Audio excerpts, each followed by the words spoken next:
mano vardas Giedrius, esu uždarosios akcinės bendrovės UAB Niko prekyba darbuotojas ir šiandien su jumis pasižiūrėsime Niko Uni modulinio kamino statymą. Moduliniai kaminai tampa vis populiaresni dar ir dėl savo lengvos konstrukcijos. Juos labai lengva pastatyti, taip pat tai nereikalauja ilgų laiko sąnaudų. Pats darbas atlikti yra pakankamai nesudėtingas, tai gali atlikti bet kuris su mūrybu dirbantis statybininkas.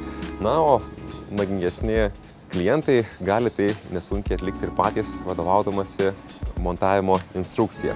Niko Uni kaminas turėtų būti montuojamas ant specialiai tam skirto pamato, kurio gilis priklauso nuo kamino aukščio, o kitaip tariant masės. Kuo kaminas aukštesnis, tuo šis pamatas turėtų būti gilesnis.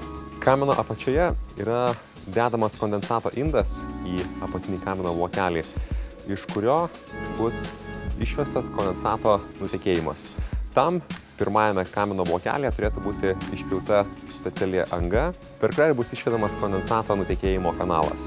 Keramikinės kamino dalys turėtų būti suklijuojamos specialiais tam skirtais karščiai atspariais klijais, kurie įeina į kamino komplektą.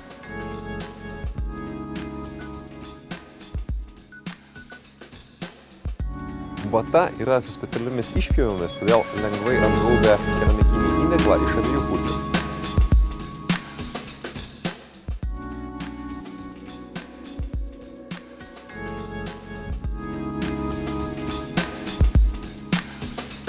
Montuojant kaminą reikėtų išpjauti pravalos ir trišakio pajungimo vietas. Atliekant šios pjovimus reikėtų atkreipti dėmesį, jog turėtų būti paliktas maždaug 1,5 cm tarpas tarp keramikinės kamino dalies ir keramzitinio blokelio.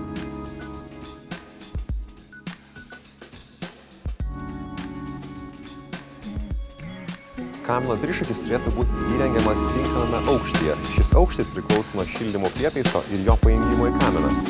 Jokių būdų nereikėtų trišakio įrengti per žemai. Geriau tai padaryti aukščiau, nes reikalui esant gali būti panaudoti tam skirti perėjimai, kurie padės šildymo prietaisą įjungti į kaminą.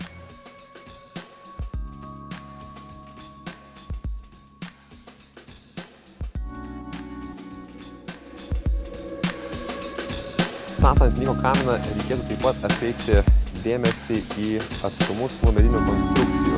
Montavimo instrukcija pažymima, jog kaminas turėtų būti maždaug 5–10 cm atstumu nuo pastato medinių konstrukcijų, kaip to reikalauja priešgaisriniai reikalavimai. Kaminas turėtų būti montuojamas per kelis kartus.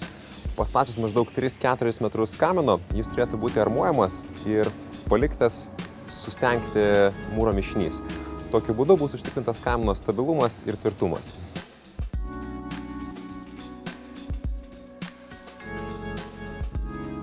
Niko Uni kamino darbinė temperatūra yra nuo 60 iki 600 laipsnių. Tai tinka tiek dujiniams, tiek kieto kuro katilams ir šildymo įrenginiams. Be to, kaminai komplektuojami tiek su ventiliaciniu blokeliu, tiek ir be ventiliacijos. Šalia Niko Uni kamino taip pat galima montuoti Niko Uni ventiliacinės sistemas. Jas turime 1, 2, 3 bei 4 kanalų. Niko Uni ventiliacinės sistemos atitinka mūsų blokelių parametrus. Jos yra 36 cm skersmens, kaip ir Niko Uni kamino blokelis. Norint užtikrinti maksimalią kamino trauką, reikia atkreipti dėmesį į kamino aukštį.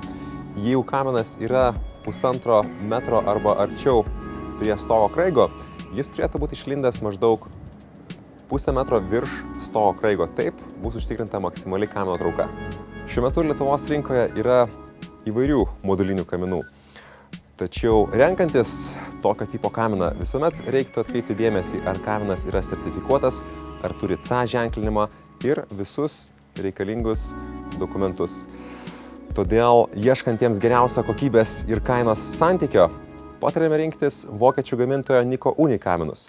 Šie kaminai atlaiko suodžių gaisrą net 90 minučių, jiems suteikiama 30 metų garantija, tad ieškantiems saugumo ir jaukumo šis kaminas bus pats geriausias pasirinkimas.